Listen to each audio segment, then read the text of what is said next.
Avis du public.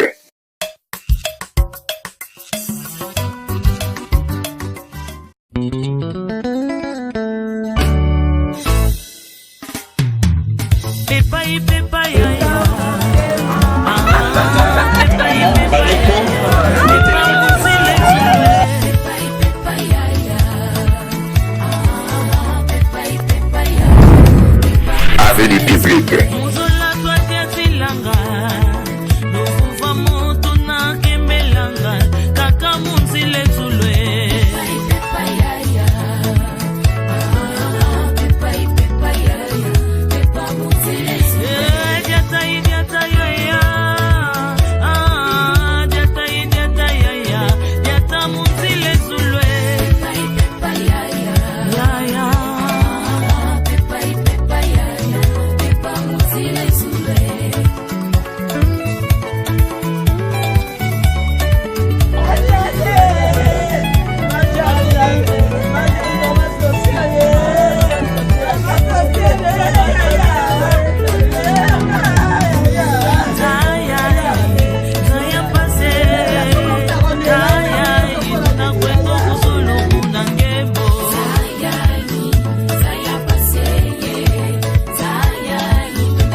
Ouais, Kakebeti,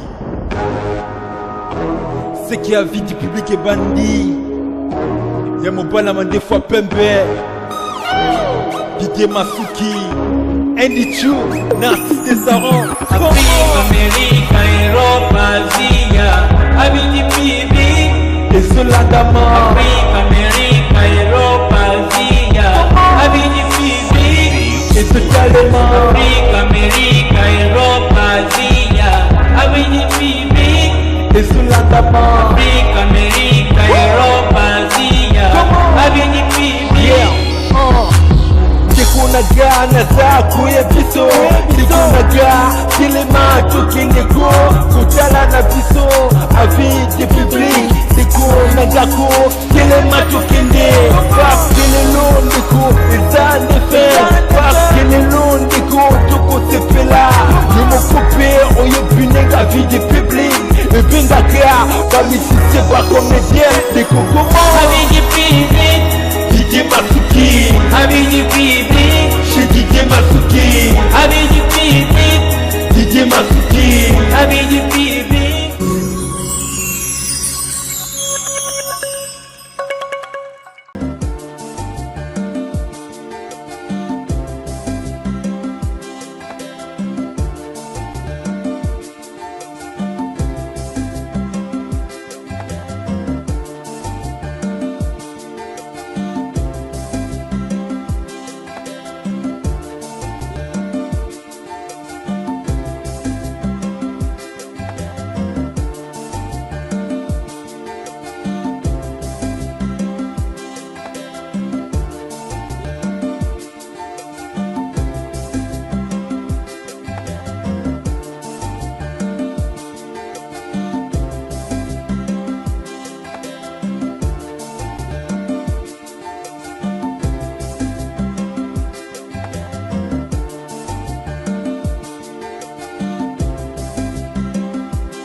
Et ça sera bien sûr le pasteur Trésor qui prendra parole en premier.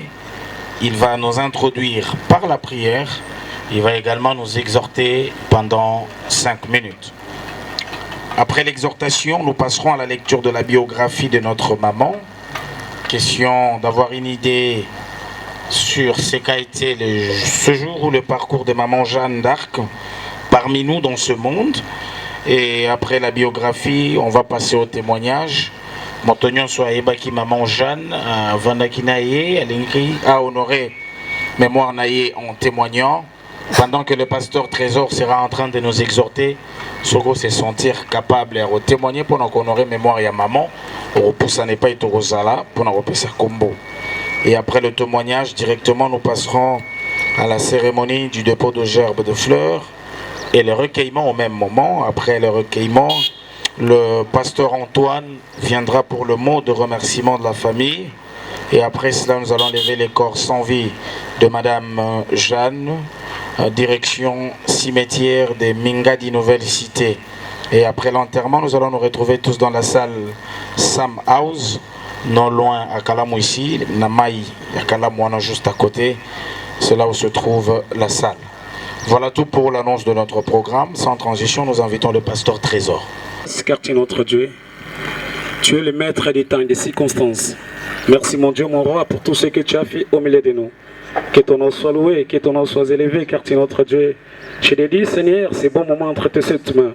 Sois avec nous du début jusqu'à la fin. Je m'impose à tout ce qui n'est pas de toi. Loin de nous dans le lieu aride, au nom puissant de Jésus, j'en suis prié. Amen.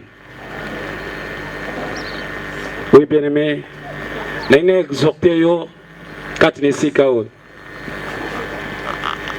Soki totangi na makomi na Nzambe na mokanda ya Ecclésiaste chapitre 3 sobandi na verset 1 et la Bible nous dit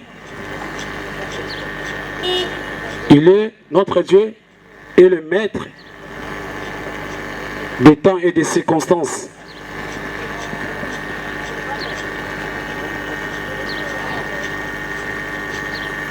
La Bible nous dit il y a un temps pour tout.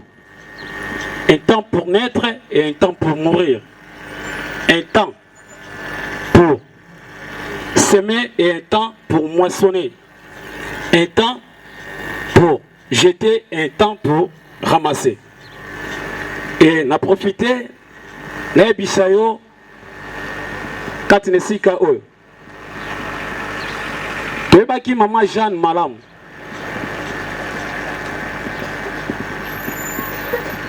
Qui est très bien, na oignon soit salaki. Et l'élo, tozan est sous-souté. Parce que maître et attend à ces pays qu'on récupérait amnaï. Maître et attend à ces pays qu'on récupérait moinanaï. Et nganayo toti kali. Nous devons se préparer tant que nous sommes en vie. Il a profité na ebisayo katnesika oyo. Oignon sozanango, c'est pour toi. Tu peux avoir de belles maisons, de belles véhicules, des immeubles, de belles habits. C'est pour toi. Mais la souffle de vie, c'est pas pour toi. Et ça, dans mon moko, yende abate la capé manayo. Et mon toana soka lobi lelo, c'est fini pour toi. Quel que soit bozunayo, quel que soit grade nayo, quelle que soit la relation nayo, et là comment côté et quoi côté les mera, Yesu Massia. Alléluia, alléluia. Alors nous devons nous profiter tant que nous sommes en vie de bien marcher sur cette terre des humains, de bien se comporter vis-à-vis de la famille, de nos amis, de la société, parce qu'on ne sait jamais. On ne sait jamais. Et ça, nous sommes des pèlerins, nous sommes des voyageurs, mais un jour, nous rendons compte à notre Dieu. Pose-toi la question là où tu es. Si l'Éternel te récupère aujourd'hui, quel compte que tu dois dire à ton Dieu? Parce que tel que nous sommes là, moto na moto, azana mission onzamba pesaye. Moto na moto, aza na etindia onzambe abengele na mokili oyo. Et aujourd'hui, si l'Éternel décide de te retirer, et quel sera le message nayo oye bisanzam? Parce que nous sommes des pèlerins, nous sommes des voyageurs. Mais un jour, nous rendrons compte à notre Dieu. Quel sera ton compte que tu dois rendre à ton Dieu, qui est ton Créateur? Voilà pourquoi, pour cette occasion, je t'invite oyeba ete souffle de vie aux anango ezayote. Ce mokolo nango a déclaré lelo a retiré yango. Peu n'importe oyo zali moto moko te akoki ko s'opposer liboso na ye. Nous devons se préparer na ba famille na biso esika to salaka esika to kendaka lolenge na biso akotambola parce que on ne sait jamais. Bible lobi ete il y a un temps pour tout. Il y a un temps pour naître, un temps pour mourir. Et ngana yo eza mokolo moko tokoyeba na kozonga na sama bele. Et quel sera notre témoignage na bato bakotika? Na robi susu Nzambe apambola yo. Tobeteli Nzambe ana maboko. Tanga miso to bondela. Yawe Nzambe toeko pambola yo poza malam. To pamboli lo bana yo le véritable Dieu parce que yo lo baka pambate. Et otika était l'Éternel des armées, le kumo kembo masan joli et zonge paina yo. Et on a recommandé Seigneur bana ya mowei entre tes saintes mains. Là où ils sont les véritables dieux. Et otika était Seigneur le boko na yo zaliko na bango. Tika te oza la protecteur na bango. Yawe bomba bango na butu, bomba bango na moi. Et loko moko te Seigneur mabe est arrivé likolo abo moi na bango. Ba ange na yo l'Éternel des armées, ba siège la likolo na bango. Ba ange na yo mon Dieu mon roi, ba protéger bango partout Seigneur sika bazali. Tika te le véritable Dieu makila na yo et ganga likolo na bango et bomba bango. Libota pe na selo boko no yanguya. Et we pesa kimia mon Dieu mon roi. Et we pesa sengo le véritable Dieu. Et bokei Seigneur, ya maman Jeanne. Et ça la débandade était dans la famille. Et ça la désordre était dans la famille. Et ça la bocabonité dans la famille. Mais bokei ya maman Jeanne, unité zonga la katalibota. Là où il y avait la haine, l'Éternel des armées, yo pesa kimia. Là il y avait la séparation, l'Éternel des armées, yo sangisa. Parce que yondo sangisaka. Tikete lo kumo. Kembo, Massanjo les onge painayo, quartier notre Dieu, au nom de Jésus, j'en suis prié, Torobina Kondima, merci Seigneur Jésus-Christ. Amen. Merci. Tobeteli Nkolo Maboko Makasi, s'il vous plaît. Alors après exhortation, très rapidement, vous allez connaître la biographie d'une manière courte, Yamama Nabiso. Elle répondait au nom de Ndombasi Nzila Jeanne d'Arc, née le 24 novembre 1966 à Kinshasa. Fille de papa Ndombasi Paul Mariano, d'heureuse mémoire, et de maman Kolonga Elisabeth, en vie. Maman Jeanne d'Arc était née dans une famille de 6 enfants et elle était l'aînée de sa famille, dont 3 filles et 3 garçons. Originaire du Congo central, maman Jeanne d'Arc était mère de 6 enfants, dont 2 garçons et 4 filles. Nous vous signalons également que maman Jeanne d'Arc était une femme d'affaires et c'était bien sûr en date du 27 décembre 2024, que l'Éternel avait décidé de reprendre dans sa félicité éternelle sa fille de suite d'une très longue maladie. Voici en quelques lignes ce que nous pouvons vous dire concernant ou s'agissant la vie de maman Jeanne d'Arc parmi nous dans ces mondes. Tourou-Legasikawa, très rapidement, on a un témoignage. Et donc, nous laissons le champ libre aux alliés membres de la famille, aux alliés amis, topé connaissance. Il y a maman Jeanne d'Arc, topé Peyalibota, Abigagi Penepenenayo, aux alliés qui garder un bon souvenir. Il y a un bon moment pour passer ensemble. Au lingi honorer mémoire naïe en témoignant, ne serait-ce que pour 2 petites minutes. Totigesika. Nanya ko poussa na pona ko témoigner. Témoignage. Koto vane mingi na vie Angola. Azande koto vane mingi na vie Angola. Tonda sola mingi, tuzaki mingi kwa famille. Azana mabe azapela bolamu. Na komoni le lali meto sola ne boete to discuter makambo yo. Mais lelo jeune atia tiki biso. En tout cas nzamba za lokumu. Ndenge apesa kanenge azwaka. Mais azaki mutu avanda na batu ayebi pe ko vanda na batu. Donc lelo na vie na ngambala liboso ata na sa témoignage ya mowe ya maman Jeanne parce que to vanda ne malamu. Donc nzamba sala ko sala. Donc nzamba sa kwa lokumu to pesa kana nzambe. Mais azaki mutu avanda na batu. Merci. Sa témoignage pour na pate oyo azalaki soki amoninga na balabala. Ata uti nakati na lopango, mama bonjour. Mama bonjour. Mama bonjour. Mais komona te azali mwana oyo bapesa kitoli babokola ki na ndenge ya malamu. Ngape naza na bana lokola ye. Yanga na kozongisa merci. Tikate loka nzambe abengi ye tikate yake ndeko pema na kimia pote azali malamu. Kati na bolamu na ye yanga nanga na ko témoigner awa. Yanga na pe na landieti nesika ya kunde. Tozane balabala moko nga na za voisin. Komi tazali mwana malamu ngape ne kozongisire bolamu na ye. Merci. Merci maman. Tu qu'on le rappelle au vent na malamu na batu. Alors témoignage Yasuka qui peut avancer pour un dernier témoignage.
Merci d'avancer, famille Siala. Famille Siala, avancez rapidement, famille Mpaka. Avancez s'il vous plaît, très rapidement avec votre genre de feu. Famille Mpaka, famille Siala. Te poussez rapidement, ceux qui te baignent de télémarambala encore, s'il vous plaît.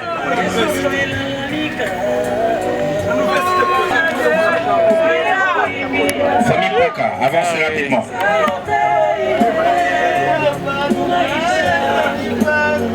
Ndoi à maman Jeanne.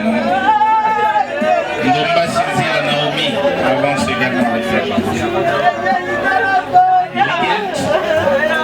merci d'avancer aussi avec votre chapeau de fleurs.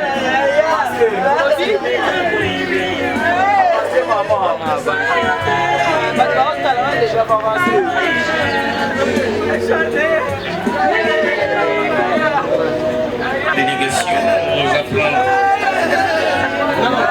la famille Yoko, la grande famille Yoko.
Famille maternelle et de frères, merci d'avancer. Allez-y, avancez.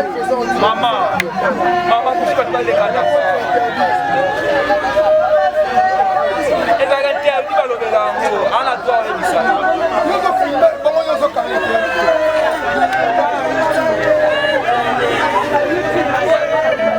Avancez, avancez.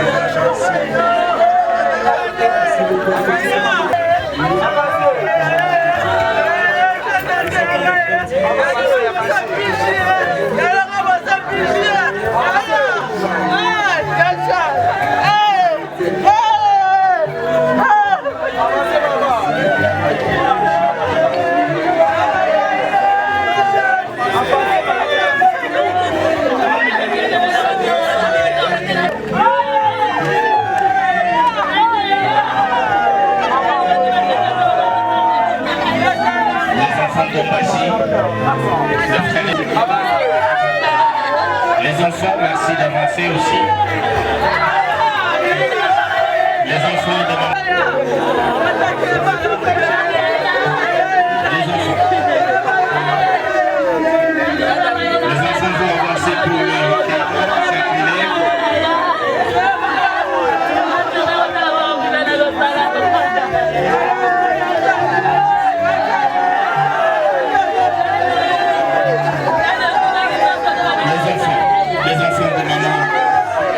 maman, avancez s'il vous plaît. Tous les enfants.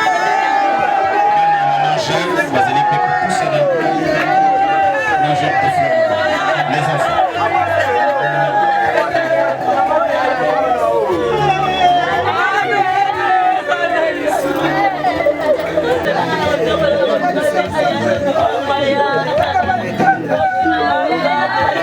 Père, chant, chant.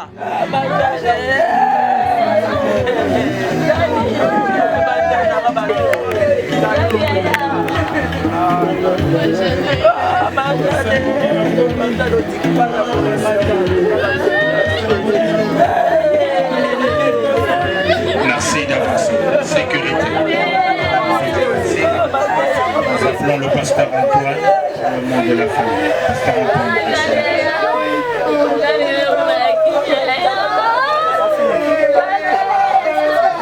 Unité familiale.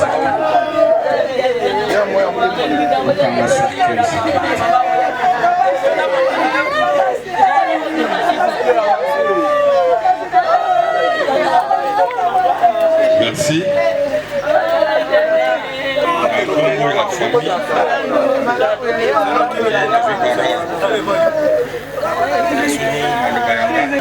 Babokilo, Basemeki, Baninga ya quartier, Baninga nyonso, boye kolanda biso eza facilité. Uta tobungisa kinde kona biso, mama Leki, Yaya, bozaki na biso elongo, kino lelo mokolo masuka, boye pe kwa sise biso, vraiment tozongisi bino merci mingi. Nzambe abatela bino. Peto lobi boye. Famille azayi koloba boye. Oyo nyonso ayebi ete mama Jeanne oyo ndeko na biso azalaki na nyongo na ye aya komona biso esika tovandi asa annoncer avant que corps ebima. Soki pe moko mususu azalaki pe na nyongo na ye lokola aya komona biso pote asa annoncer. Bandeko nyonso balandi biso, les amis et connaissances. Et pas itolala ki na salle, nde biso banso sima ya bokei ya nzoto nde tokozonga kuna. Kuna nde esika tobongisi bain de consolation.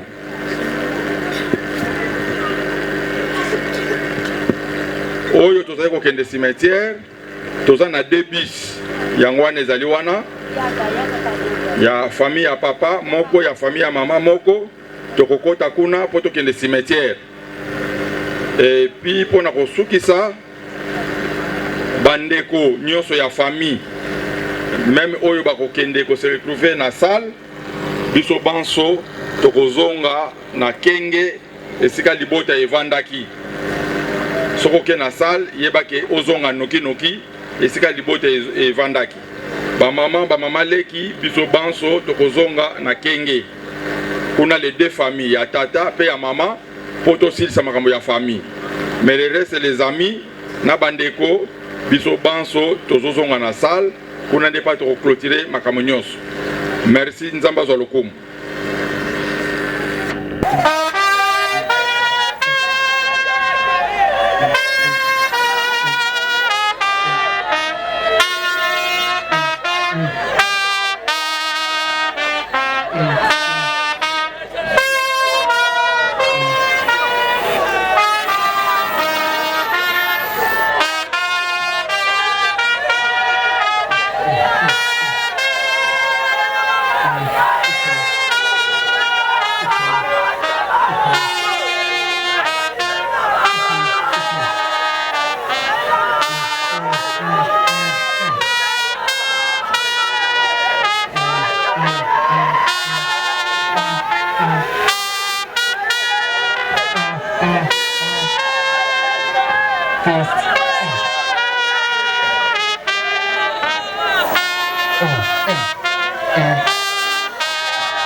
Voilà numéro na ngai ya WhatsApp ya la reine de château. Moi ça kobo moi ça pembe.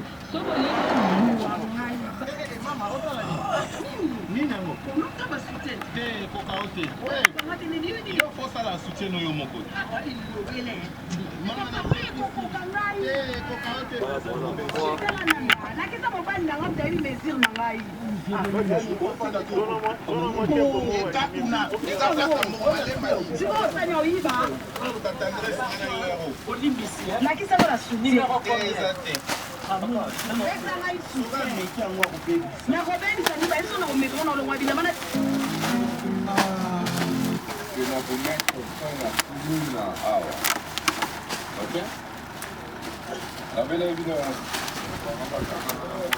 la lubaki ngai na osika kuna awa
Sion.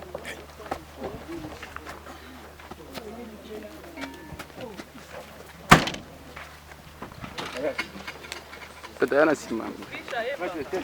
Oui, Sion. Sion. Pas un enfant.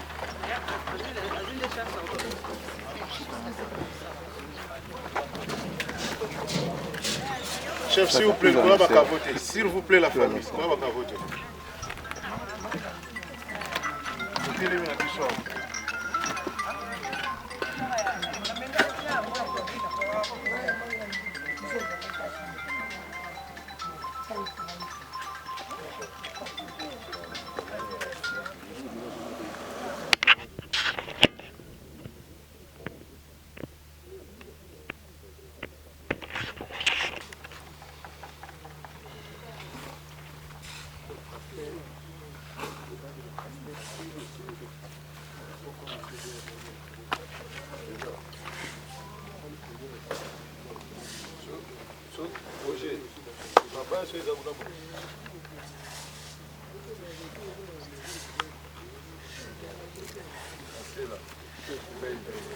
Yawe tambola na biso le véritable Dieu.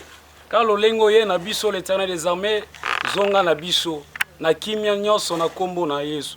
Yawe tikete le véritable Dieu. Libota Seigneur mobimba eza na kimia parce que yonde motopesaka kimia. Mon Dieu mon roi, yondo bondisaka mitema. Le docteur des cœurs brisés c'est toi Seigneur et le consolateur des cœurs brisés c'est toi mon Dieu mon roi. Console l'Éternel des armées les cœurs qui sont brisés. Pour la mort de notre sœur, pour les uns, maman, l'Éternel des armées, pour la bonne soupe, moana. Si qui était le véritable Dieu, molema na ye epema na kimia na kombo na Yesu nde tobonde na kondima tolobi merci Seigneur Jésus-Christ. Merci Seigneur Jésus. Amen.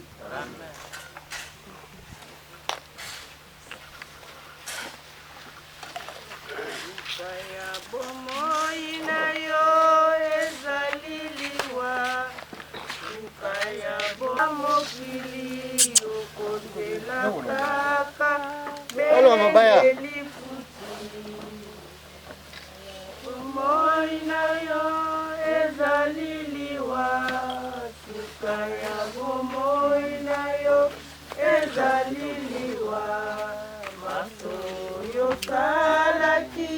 Awana mokili okotela kaka belende lifuti lekolama bongisa motema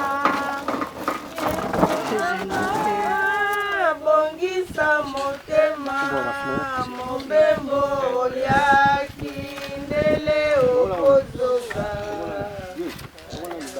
moi na yo ezalili okozela kaka belende lifuti likambo na mozinde liteya likambo na mozinde liteya koswanino mpe kolewa na mokili okozela kaka belende lifuti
Ah ouais, Kakebeti.